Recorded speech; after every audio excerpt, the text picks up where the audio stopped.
Hello everyone, स्वागत है आप सभी का अपना यूट्यूब चैनल हीरा क्लासेस में। तो आज की क्लास में हम लोग मुख्य रूप से बात करने वाले हैं साइंस का संपूर्ण सिलेबस डिस्कशन के बारे में बात करेंगे। मैं हो गया बिट्टू भैया, जो साइंस का संपूर्ण सिलेबस पढ़ाने वाले हैं आप सबों को कक्षा 10th के लिए बिहार मैट्रिक परीक्षा जो आने वाली है आपका 2026 के लिए। ठीक, तो मुख्य रूप से आज हम लोग सिलेबस डिस्कशन ही देखने वाले हैं, उसी के बारे में बात करेंगे। तो हम लोग जो पढ़ने वाले हैं वो एनसीईआरटी बेस्ड पढ़ने वाले हैं फुल्ली, ठीक ना। तो एनसीईआरटी में जो चैप्टर है आपका वो है आपका 16 चैप्टर है आपका। ठीक, 16 चैप्टर में जो आपको पढ़ना है, टोटल चैप्टर को पढ़ना है। इसी में आपका कुछ फिजिक्स का पार्ट है, कुछ केमिस्ट्री का पार्ट है, कुछ बायो का पार्ट है। तो वो हम आपको थोड़ा सा बता देंगे कि 1 से लेकर के जो आपके पास 5 है वो आपका है केमिस्ट्री का पार्ट। क्या है? केमिस्ट्री का। आप पेज नंबर भी मिला सकते हैं आप अपने बुक से, सेम पेज नंबर है, ठीक ना। उसके बाद 6 से लेकर के आपके पास 9 तक जो है, मतलब 9 तक जो है आपके पास बायोलॉजी का पार्ट है ना।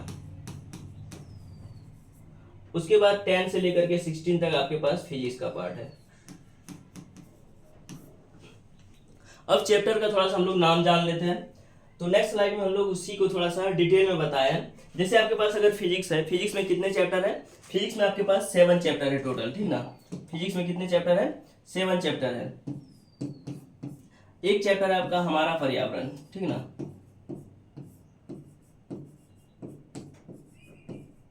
सातवां चैप्टर आपका क्या है? हमारा पर्यावरण। तो हम लोग टोटल चैप्टर को देखते हैं कि किसका क्या नाम है, उसके बारे में हम लोग थोड़ा सा बात कर लेते हैं। ठीक, तो आइए देखते हैं हम लोग फिजिक्स को। किसको? फिजिक्स को देखेंगे। फिजिक्स में जो 7 चैप्टर है उसका नाम क्या क्या है चैप्टर को, उसके बारे में बात करेंगे। पहला चैप्टर जो आपके पास है वो है आपके पास प्रकाश का परावर्तन तथा अपवर्तन, लाइट रिफ्लेक्शन एंड रिफ्रैक्शन के बारे में बात करेंगे इसी चैप्टर में। ठीक, उसके बाद सेकंड चैप्टर की अगर हम लोग बात करें तो सेकंड चैप्टर में आपके पास रंग बिरंगा संसार, the human eye and the colourful world.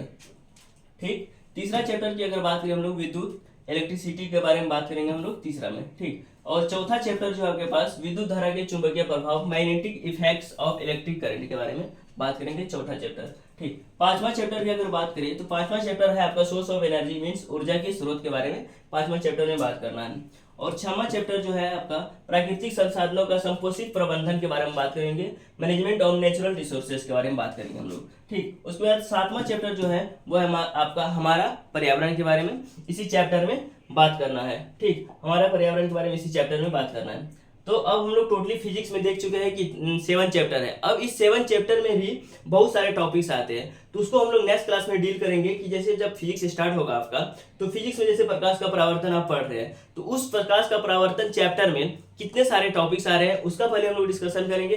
तब जाके आप चैप्टर के अंदर जब आप घुसिएगा तो आपको पता चलेगा कि किस टॉपिक्स के बाद किस टॉपिक्स को पढ़ना है हमें। ठीक, तो इसी तरह से हम लोग डील करने वाले हैं काफी बेहतरीन ढंग से। ठीक, उसके बाद नेक्स्ट हम लोग देखने वाले हैं, नेक्स्ट हम लोग केमिस्ट्री को देखेंगे। किसको देखेंगे? केमिस्ट्री को देखेंगे। ठीक, केमिस्ट्री को देखेंगे। केमिस्ट्री में आपका है 5 चैप्टर। कितने चैप्टर? 5 चैप्टर। अब हम लोग 5 चैप्टर के बारे में थोड़ा सा बात कर लेते हैं। तो पहला चैप्टर है आपका रासायनिक अभिक्रिया एवं समीकरण के बारे में बात करेंगे, केमिकल रिएक्शन एंड इक्वेशन के बारे में बात करेंगे। काफी इंटरेस्टिंग चैप्टर है ना। उसके बाद दूसरा चैप्टर है आपका अम्ल, क्षारक एवं लवण, एसिड बेसिस एंड सॉल्ट्स के बारे में बात करेंगे। ठीक, और तीसरा चैप्टर है आपका मेटल्स एंड नॉन मेटल्स, धातु एवं अधातु के बारे में बात करेंगे। कार्बन एवं उसके यौगिक, कार्बन एंड इट्स कंपाउंड्स। ठीक, पांचवा चैप्टर है तत्वों का आवृत्ति वर्गीकरण, पीरियोडिक क्लासिफिकेशंस ऑफ एलिमेंट्स के बारे में बात करेंगे। यहाँ भी सेम फंडा है, जैसे आपका 5 चैप्टर आपको दिख रहा होगा और इस 5 चैप्टर के अंदर बहुत सारे आपके टॉपिक्स है, तो उसको भी हम लोग सिलेबस डिस्कशन एक बार और होगा, मतलब केमिस्ट्री का सिलेबस डिस्कशन होगा। अभी संपूर्ण साइंस का सिलेबस डिस्कशन होगा, ठीक हो रहा है। अब हम लोग केमिस्ट्री का सिलेबस डिस्कशन करेंगे कब? जब केमिस्ट्री स्टार्ट होगी हमारी, तब 5 चैप्टर के अंदर जितने टॉपिक्स आ रहे हैं उसके बारे में हम लोग जब केमिस्ट्री स्टार्ट होगी उसके तब हम लोग उसका डिस्कशन करेंगे, कौन कौन टॉपिक्स को पढ़ना है। इस तरह से हम लोग पढ़ाई करेंगे। ठीक, उसके बाद नेक्स्ट हम लोग देखेंगे बायोलॉजी के बारे में बात करेंगे। अगर हम लोग तो बायोलॉजी में आपको 4 चैप्टर को पढ़ना है। कितने? 4 चैप्टर को पढ़ना है। और वो 4 चैप्टर कौन कौन सा है? 4 चैप्टर में से आपका पहला चैप्टर है जैव प्रक्रम, लाइफ प्रोसेस के बारे में बात करेंगे। ठीक, अगला चैप्टर है आपका नियंत्रण एवं समन्वय, कंट्रोल एंड कोऑर्डिनेशन के बारे में बात कर लेंगे। जीव जनन कैसे करते हैं, how do organism and reproduce के बारे में बात करेंगे। ठीक, उसमें चौथा चैप्टर है आपका अनुवांशिकता एवं जैव विकास के बारे में बात करेंगे, हेरिडिटी एंड इवोल्यूशन के बारे में यहाँ हम लोग टोटली बात करने वाले हैं। टोटल जो हमने देखा कि साइंस में जो टोटल चैप्टर को पढ़ना है, कितने चैप्टर? 16 चैप्टर को पढ़ना है, मतलब 7 आपको फिजिक्स में पढ़ना है। उसके बाद आपको अगर 7 फिजिक्स में पढ़ना है, उसके बाद केमिस्ट्री में आपको 5 पढ़ना है, और बायो में आपको कितना पढ़ना है? 4 पढ़ना है। टोटल 16 चैप्टर को स्टडी करना है आपके क्लास 10th के साइंस में, ठीक। और ये बिहार बोर्ड और झारखंड बोर्ड दोनों के लिए सेम ही सिलेबस है, तो आप दोनों बोर्ड आराम से पढ़ सकते हैं। अब हम लोग थोड़ा सा देखेंगे कि किस तरह से आपका जो साइंस जो सब्जेक्ट है उससे किस तरह से प्रश्न आते हैं हमारे पास, ठीक। तो थोड़ा सा हम लोग उसको समझते हैं। जैसे आपके पास है क्या, साइंस है ना,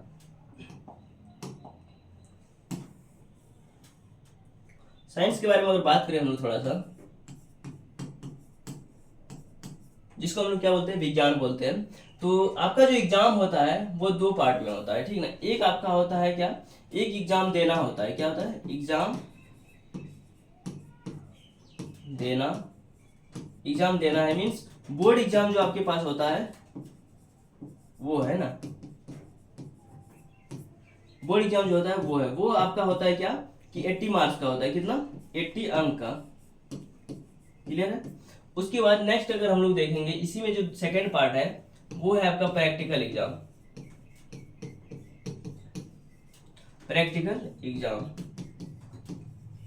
जो कहाँ होता है, स्कूल में होता है, ठीक ना, कहाँ होता है, स्कूल में। और ये जो होता है आपका 20 मार्क्स का होता है, 20 अंक का होता है, ठीक। यहाँ तक क्लियर है। टोटल साइंस आपके पास 100 मार्क्स का है, जिसमें से आपको 20 मार्क्स आपका स्कूल से कैरी कर जाइएगा, ठीक। उसके बाद अगला जो आपका 80 मार्क्स बच जाता है उसके लिए आपको 3 सब्जेक्ट को पढ़ना पड़ेगा, फिजिक्स को पढ़ना पड़ेगा, केमिस्ट्री को पढ़ना पड़ेगा, बायोलॉजी को पढ़ना पड़ेगा। तो टोटली जो हम लोग फोकस करेंगे वो 80 मार्क्स पे करेंगे। 20 मार्क्स तो आपका प्रैक्टिकल कॉपी से सबमिट कीजिएगा तो वहां से आपको 20 मार्क्स मिल जाएगा स्कूल से, ठीक ना। और 80 मार्क्स के लिए हमको 3 सब्जेक्ट का स्टडी करना है। तो आइए हम लोग देखते हैं 80 मार्क्स का जो बेसिक प्लान है, एग्जाम पैटर्न है, उसके बारे में बात करेंगे। तो सबसे पहले हम लोग 80 मार्क्स के बारे में बात करते हैं, ठीक। 80 अंक के बारे में बात करेंगे, ठीक। अब बात करेंगे हम लोग किसके बारे में, 80 अंक के बारे में। अब 80 अंक के लिए हमको कितने सब्जेक्ट को पढ़ना है, 3 सब्जेक्ट को पढ़ना है। कितने, 3 सब्जेक्ट को पढ़ना है। पहला है आपके पास क्या, फिजिक्स, जिसको हम लोग बोलते हैं भौतिकी, ठीक। उसके बाद नेक्स्ट आपके पास आता है क्या, नेक्स्ट आपके पास आता है केमिस्ट्री, जिसको बोलते हैं हम लोग क्या, रसायन शास्त्र।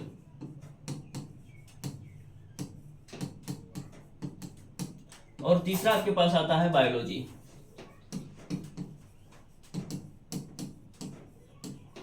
जिसको बोलते हैं जीव विज्ञान। अब अगर हम लोग एग्जाम पैटर्न की बात करें तो एग्जाम पैटर्न में जो तीनों सब्जेक्ट है आपके पास, इन तीनों सब्जेक्ट से आपके पास लगभग बराबर सवाल आते हैं। टोटल बराबर नहीं आते, मतलब एक आध दो सवाल इससे ज्यादा ले लिए, एक आध दो सवाल इससे कम कर दिए, इस तरह से सवाल लगभग बराबर आते हैं। तो उसके बारे में भी बात करेंगे कि किसमें कितने सवाल आते हैं, ठीक। तो हम लोग नेक्स्ट स्लाइड में बात करते हैं इसी के बारे में। टोटल हमको समझ में आ गया कि 3 सब्जेक्ट को पढ़ना है 80 मार्क्स के लिए। और आप जो ये 80 मार्क्स के लिए 3 सब्जेक्ट पढ़ रहे हैं, इसी 80 मार्क्स के थ्रू आप जो प्रैक्टिकल एग्जाम दीजिएगा 20 मार्क्स का, जिस भी स्कूल में आपका एग्जाम होता है वहां पर आप इसी के थ्रू, इसी कंसेप्ट के थ्रू आप वहां का भी एग्जाम दे सकते हैं। सेम सिलेबस है, कुछ अलग से नहीं पढ़ना है, यही जो आप पढ़ रहे हैं वही क्वेश्चन आपको वहां पूछा जाएगा, तो आप वहां भी आंसर कर सकते हैं आसानी से, ठीक। तो इसका टेंशन नहीं लेना है प्रैक्टिकल के लिए अलग से पढ़ना पड़ेगा, नहीं। जो आप 80 मार्क्स के लिए पढ़ रहे हैं वही टोटल आपके पास प्रैक्टिकल में ही पूछा जाएगा, तो वो आप वहां पर आराम से उसको डील कर सकते हैं। तो नेक्स्ट अगर बात करें हम लोग, तो अब हम लोग तीनों सब्जेक्ट देख लिए 80 मार्क्स के लिए। अब हम लोग ये देखेंगे कि फिजिक्स जो आपका सब्जेक्ट है उसमें कितना वस्तुनिष्ठ प्रश्न आता है, कितना सब्जेक्टिव आता है, मतलब कितना गैर वस्तुनिष्ठ प्रश्न आता है। तो टोटल के बारे में बात करेंगे हम लोग। तो चलिए एक एक करके हम लोग बात करते हैं, फिजिक्स का बात करते हैं, ठीक। तो यहाँ हम लोग लिखेंगे फिजिक्स। अगर फिजिक्स की बात करें तो अगर हम यहाँ वस्तुनिष्ठ प्रश्न की सबसे पहले बात करते हैं, किसकी, वस्तुनिष्ठ प्रश्न, जिसको हम लोग क्या बोलते हैं शॉर्ट में, ऑब्जेक्टिव इंग्लिश में बोलते हैं ना। ये हो गया आपका वस्तुनिष्ठ प्रश्न। आपके पास फिजिक्स में जो वस्तुनिष्ठ प्रश्न आते हैं टोटल आते हैं आपके पास 26 क्वेश्चन। कितने, 26 क्वेश्चन, ठीक। अब अगर बात करें हम लोग सब्जेक्टिव की, किसकी, सब्जेक्टिव की कितनी आती है, तो सब्जेक्टिव भी 2 पार्ट में आपके पास आता है। एक आता है आपका शॉर्ट टाइप क्वेश्चन, एक आता है लॉन्ग टाइप क्वेश्चन, मतलब लघु उत्तरीय प्रश्न और दीर्घ उत्तरीय प्रश्न आता है वहां पर। तो उसके बारे में हम लोग बाद में डील्स करेंगे जब टोटल को देखेंगे। अभी हम लोग पहले वस्तुनिष्ठ प्रश्न को देख लेते हैं तीनों सब्जेक्ट का। ठीक, फिजिक्स का हो गया। अब हम लोग केमिस्ट्री की बात करते हैं अगर, ठीक, केमिस्ट्री की अगर बात करें, रसायन शास्त्र की अगर बात करें, तो वस्तुनिष्ठ प्रश्न जो रसायन शास्त्र में आपके पास आता है ऑब्जेक्टिव के तौर पे, वो आता है आपके पास 27 क्वेश्चन। कितने? एक एक करके डील करते जा रहे हैं, आपको कोई कंफ्यूजन नहीं होगा यहाँ। ठीक, तो केमिस्ट्री का कितना आ गया आपके पास? 27 क्वेश्चन। अब इसी तरह हम लोग क्या करेंगे, बायोलॉजी का देख लेंगे। ठीक, इसका बायोलॉजी का देख लेंगे।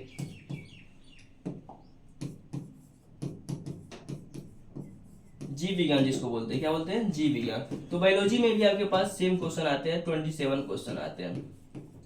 कितना? 27 क्वेश्चन आते हैं। ठीक, यहाँ से अगर हम लोग देखना चाहे थोड़ा सा, तो यहाँ से देख रहे हैं कि 26 क्वेश्चन यहाँ से आ रहे हैं, 27 केमिस्ट्री से आ रहे हैं, 27 बायोलॉजी से आ रहे हैं। तो टोटल जो क्वेश्चन हमारे पास आ गया वो 80 क्वेश्चन आ गया। कितना? 80 क्वेश्चन।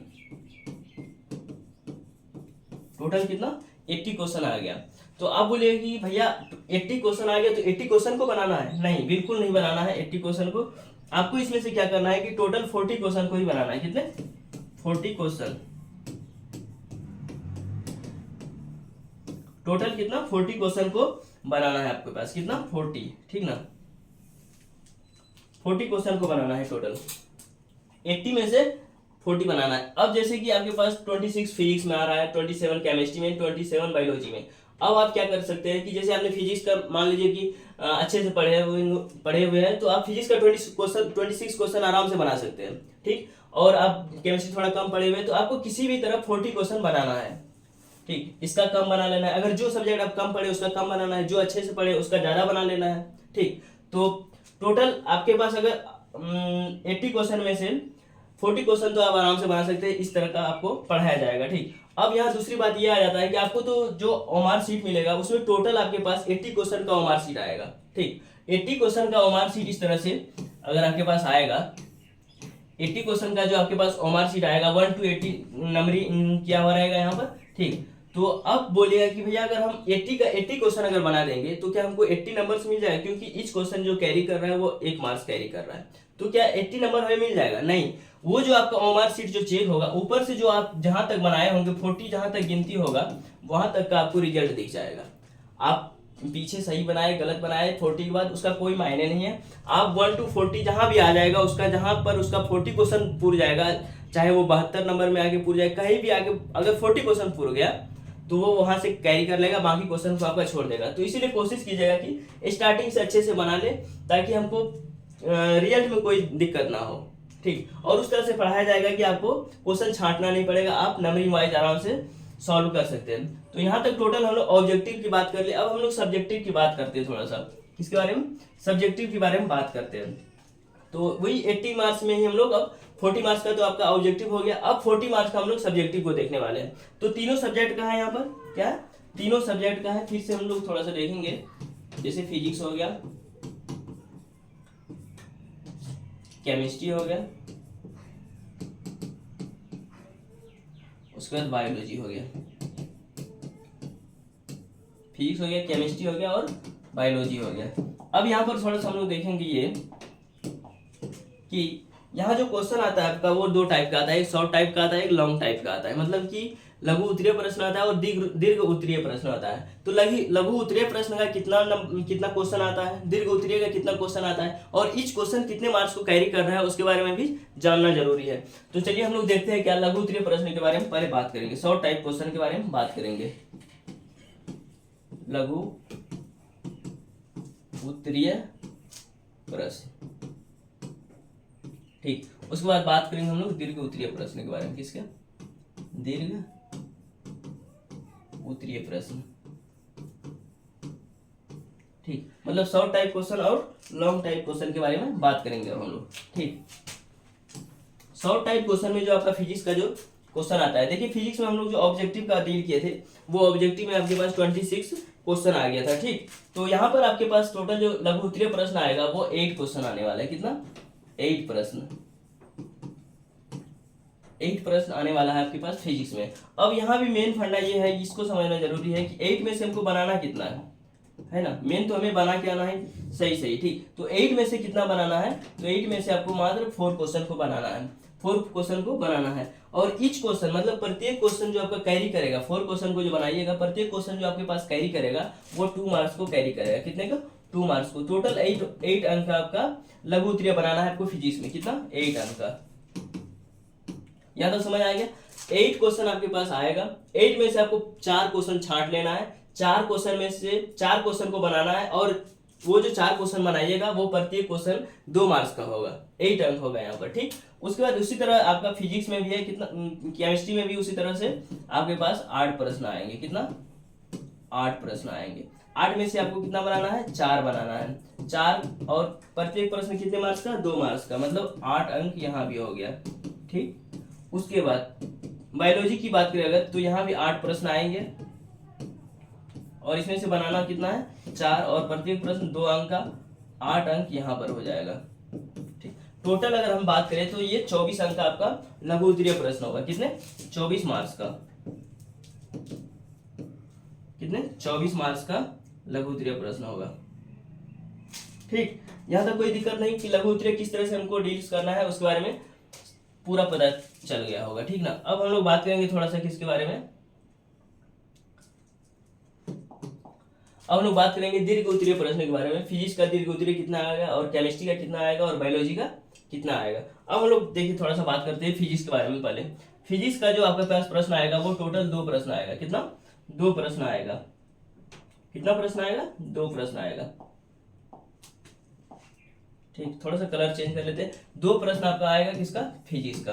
अब 2 में से बनाना कितना है, 2 में से बनाना आपको है 1। कितना बनाना है, 1। और फिजिक्स में जो 1 क्वेश्चन आप बनाइएगा वो आपका होगा 6 मार्क्स का। कितना, 6 मार्क्स का, मतलब 6 अंक टोटल आपको दीर्घ उत्तरीय में आएगा, 1 प्रश्न अगर आप फिजिक्स का सॉल्व करते हैं सही सही, ठीक। तो उसी तरह से बात करते हैं हम लोग क्या, केमिस्ट्री के बारे में। किसके, केमिस्ट्री के बारे में। दीर्घ उत्तरीय प्रश्न में, केमिस्ट्री में दीर्घ उत्तरीय प्रश्न भी 2 आते हैं। कितने आते हैं, 2 आते हैं, 2 प्रश्न, ठीक। 2 प्रश्न जो आते हैं तो इसमें बनाना कितना, 1 प्रश्न बनाना है। कितना बनाना है, 1 प्रश्न बनाना है। और इसमें जो 1 प्रश्न बनाइएगा उसका जो आपको मार्क्स मिलेगा वो 5 मार्क्स मिलेगा। तो टोटल ये 5 अंक का आएगा। कितना, 5 अंक का आएगा, ठीक। ये क्यों हुआ, क्योंकि आपने ऑब्जेक्टिव में देखा होगा कि ऑब्जेक्टिव में जो प्रश्न आए थे, फिजिक्स के जो ऑब्जेक्टिव प्रश्न थे वो 26 थे, और बाकी जो केमिस्ट्री एंड बायोलॉजी के थे वो 27 थे। उसी मार्क्स को मतलब इक्वल करने के लिए यहाँ पर आपको जो मार्क्स बढ़ा दिया गया है, 1 मार्क्स को बढ़ा दिया गया है, यहाँ देख रहे होंगे, और यहाँ 5 मार्क्स कर दिया गया है, ठीक। अब नेक्स्ट हम लोग बायोलॉजी को देखते हैं, लास्ट है। बायोलॉजी में भी आपको 2 प्रश्न आएंगे, ठीक। कितने, 2 प्रश्न आएंगे।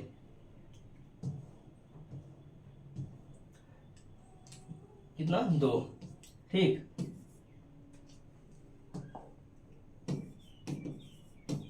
कितने प्रश्न आएंगे, 2 प्रश्न आएंगे बायोलॉजी में भी, ठीक। उसके बाद यहाँ बनाना कितना है, आपको 1 बनाना है, और ईच क्वेश्चन 5 मार्क्स का होगा, और ये 5 अंक कैरी करेगा। 1 क्वेश्चन को बनाना है और ये 5 मार्क्स का होगा। तो यहाँ पर आप देख रहे होंगे कि यहाँ टोटल जो आपके पास आया है वो 16 अंक, मतलब 16 अंक का आपके पास टोटल आपको दीर्घ उत्तरीय प्रश्न सॉल्व करना है। 6 मार्क्स का आपका फिजिक्स, 1 क्वेश्चन सॉल्व कीजिएगा 6 मार्क्स मिलेगा। केमिस्ट्री को अगर आप 1 क्वेश्चन सॉल्व करते हैं 5 मार्क्स, और बायोलॉजी को 1 क्वेश्चन सॉल्व करते हैं 5 मार्क्स मिलेगा। टोटल 16 + 24 कीजिएगा, आपके पास 40 मार्क्स यहाँ पर आ जाएगा सब्जेक्टिव का, मतलब कि गैर वस्तुनिष्ठ प्रश्न का। अब टोटली अगर हम लोग देखना चाहें तो टोटली आपके पास 40 ऑब्जेक्टिव हो गया, 40 सब्जेक्टिव हो गया, तो मतलब कि टोटल 80 मार्क्स हमको इस तरह से कैरी करना है, ठीक। टोटल ये हो गया मेन रूप से क्या कि विस्तृत रूप से जानकारी हो गई ये हमको एग्जाम पैटर्न के बारे में। जितना भी चीज हमने अभी तक बताया टोटल इसी तरह से अगर आप फॉलो करते आइएगा एग्जाम पैटर्न में तो कोई दिक्कत नहीं होगा आपको एग्जाम में एग्जाम देने, ठीक। तो साइंस बारे हमने सबसे पहले बता दिया था कि ये सब इस तरह से आपका एग्जाम होगा।